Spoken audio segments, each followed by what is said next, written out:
Welcome to the office. We want to continue taking a look at cosets and Lagrange's theorem. So trying to take a look at cosets here a moment. We want to create that equivalence relation on our set G, and that will create our cosets for us. All right, so let H be a subgroup of G, and let this thing be defined on G by A is related to B if and only if A inverse times B is in H. Similarly, we define this equivalence relation, right? So similar L, similar right, okay, equivalence left, equivalence right, be defined on G by A is related to B if and only if A times B inverse is in H. We're going to primarily focus on this one, though we will also talk about the other.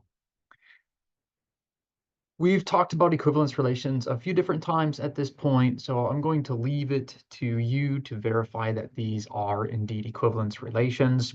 All right, in order to verify that it is an equivalence relation, we have to verify reflexive, symmetric, and transitive.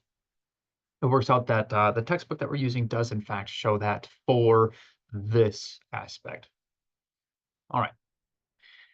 Again, I would encourage you to take a look at that.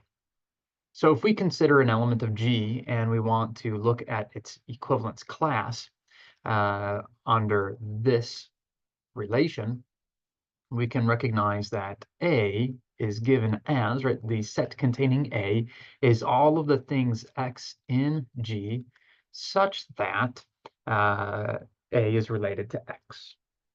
A is related to X. And we're considering this relationship again. Okay, so nothing too crazy there. This, right, the equivalence class containing A is all of the things that are related to A. Easy enough. We can recognize that to mean it's all of the X's in G such that, according to the definition, that's going to give us A is related to B if A inverse times B is in H. So AB, A inverse times B is in H.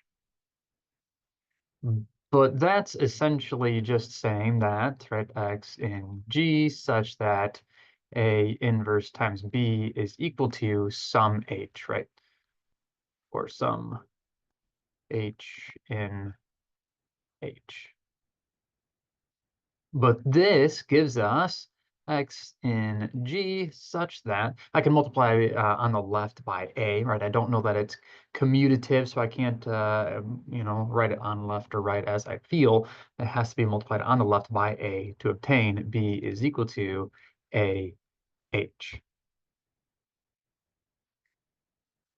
Or some H in H. Excellent. Now this is quite wordy.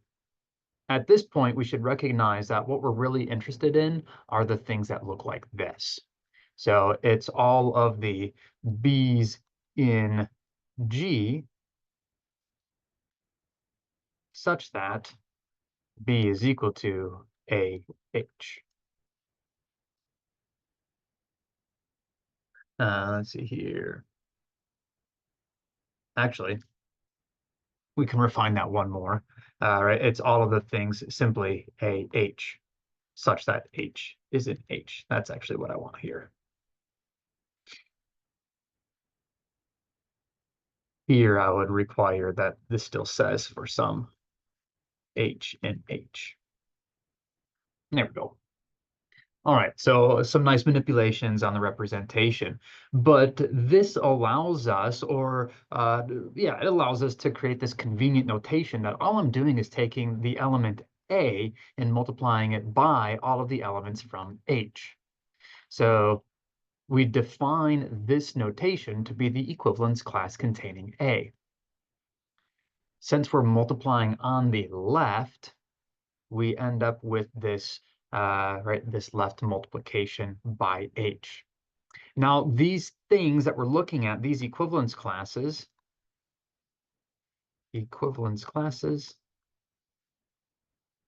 let's see here, equivalence. There we are called cosets. And similarly, for the equivalence relation R, the equivalence class containing A is written as HA. Now you'll notice that this L and this R suddenly have a meaning. L is referring to when we're multiplying on the left by A, and R is when we're multiplying on the right by A. So these are called the left and right cosets of H. Okay, those equivalence classes are called cosets. We have left and right cosets, depending on whether we multiply it on the left or on the right by A. Excellent. And that's all that this definition is saying here. Let H be a subgroup. The subset AH of G is the left coset of H containing A, while the subset HA of G is the right coset of H containing A. Excellent. And that's all that we're interested in for now. Right? We have a definition for cosets. We're going to go ahead and start working with these things as we move forward. Thank you for your time. Join me back here in the office for a little more on cosets and Lagrange's theorem.